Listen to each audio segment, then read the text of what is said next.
Hey, everybody, this is Michael with Keller Real Estate. Hope you're having a great day. I've got Patrick with Cross Country Mortgage joining us today. Today's April 11th. And I just wanted to talk to you guys about some of the inflation numbers that came out. How does that affect the bond market? And then how that impacts interest rates. So, Patrick, how you doing today? I am doing good, although rates did go up. So sometimes that affects my mood, but overall I'm doing good. Good. Well, let's go ahead and dive in. I'm going to share my screen here. And I wanted to first talk about um, the CPI numbers that came out. So on the left here, we've got the consumer price index, and yesterday the number came in at 3.5. Why don't you tell us a little bit about what that means, Patrick? Yeah, so each month the CPI report measures inflation for the United States. And you can see on your screen there, they break it down by food, energy, shelter. There's a bunch of different things that they measure, and what they're looking at is how much higher prices are this year over last year. So this is March 2024 compared to March last year. And basically, if you look at each those columns there, it says September, October, November, December, January, February, and March. And then there's a decimal point for all items. So it's less than 1, but that's the monthly increase in inflation. So what they do is they add up 12 months of those. And when you add up 12 months of those monthly increases, they come up with 3.5 increase in prices year over year.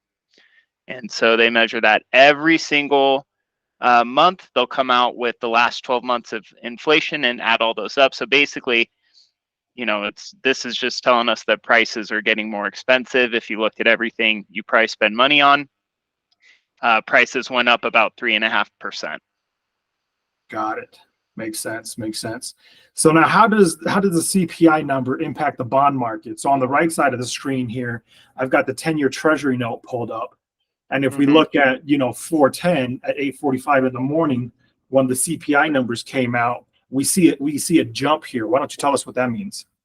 So the major jump is because we were expecting around 3.4 in inflation, and it came in at 3.5. Now that may not sound like a lot, but everyone has been expecting inflation to drop, and I feel like because it was actually higher than expectations, a lot of investors and economists took it a little bit more serious, and what you saw was what we call a sell-off in the bond market. And so the bond market is in the mortgage interest rate market, and all interest rates kind of follow the bond market. So when people want to try and guess what interest rates are going to do, they'll look at what you have up there is the 10-year Treasury note, and they will follow that. If that starts going up, then it's usually safe to assume that other interest rates will go up.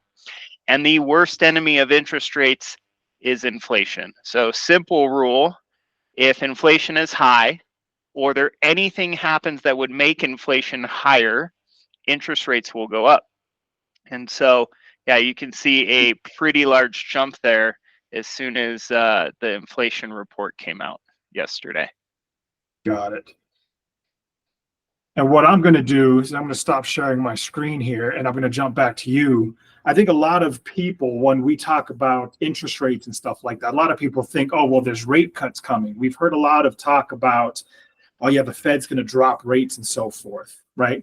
Could you share with us, does that impact mortgage rates at all, or not? So yes, when the Federal Reserve changes rates, it's not necessarily a direct impact on mortgage rates. I'll share my screen. Mortgage rates move every single day, regardless of what the Fed says. It's kind of like the stock market. It goes up and down every day. Can you see my screen? There we go. Yep. So this is interest rates over this year. So from January to April. So you can see these mortgage rates are moving constantly every single day. They're going up and down, okay? And so right here is Tuesday, the end of the day.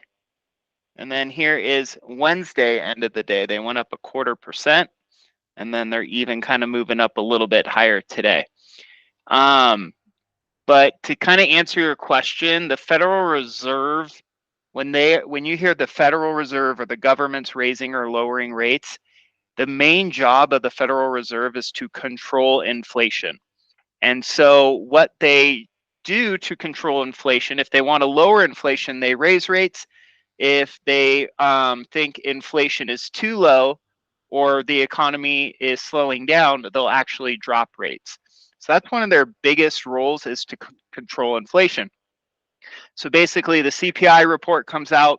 The Federal Reserve didn't necessarily say anything about the report, but the report showed higher inflation. So now everyone's assuming that the Fed may not lower rates as quickly as possible. At the beginning of the year, we thought they would start lowering rates.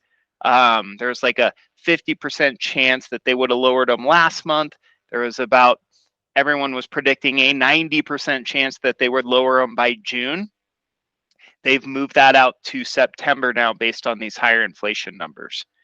And there's even a little fear that they could raise rates again to get that inflation down. And the target number for the Federal Reserve is 2%. We can get inflation at 2%, the Federal Reserve's happy. And you would assume that they're not going to lower or raise rates anymore. They may lower rates.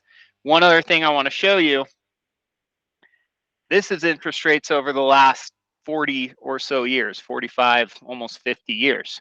So Mm-hmm. you can see back in the 80s, you'll talk to your someone who bought a home in the 80s and they'll go, "Oh my God, I bought a home at 18%." So the reason rates got this high back then was inflation and a completely different monetary policy. Inflation started to drop and you see the rates go down. But these little increases and dips a lot of times have to do with what the Federal Reserve is doing to raise and lower rates. So just kind of want to give you an idea. Our low sevens right now doesn't feel so bad when you look at 18, 19%.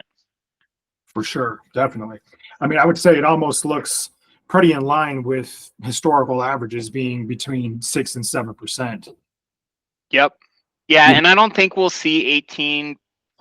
I mean, we had a completely different monetary policy back then, so I don't think we would see something like that happen. These rates are going to drop. We just don't know when. So, if you go back to that chart again, they're constantly up and down. And probably over the last 30 years, they've ranged anywhere from 8% to 2%. And so they will go back down. It's just like up and down of the stock market. But we just don't know when. got it. So I want to talk to you a little bit about, if I'm a buyer right now in this market and 7% is awfully high for me, what are some things we can do to get me a below market interest rate right now? So the best part about the high interest rates, I'll go glass is half full, is it does give you some negotiation power where you can get the seller of a home. So if you're thinking of buying a home and they have it listed for a certain price, you could go in, make an offer on that home, but you could make a condition of your offer that the seller pays extra money at closing on your behalf to get you a lower interest rate.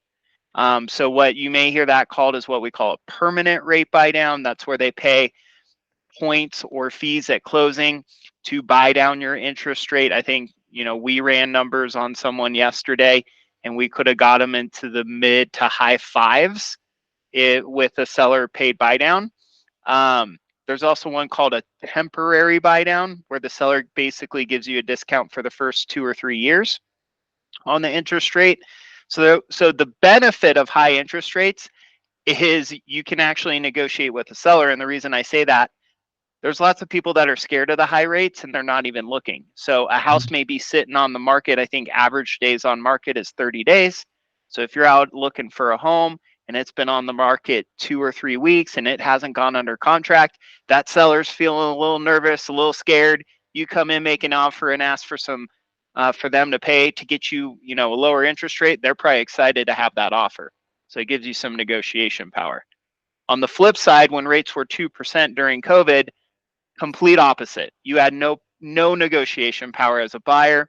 You were paying over asking, waiving appraisals, waiving inspections.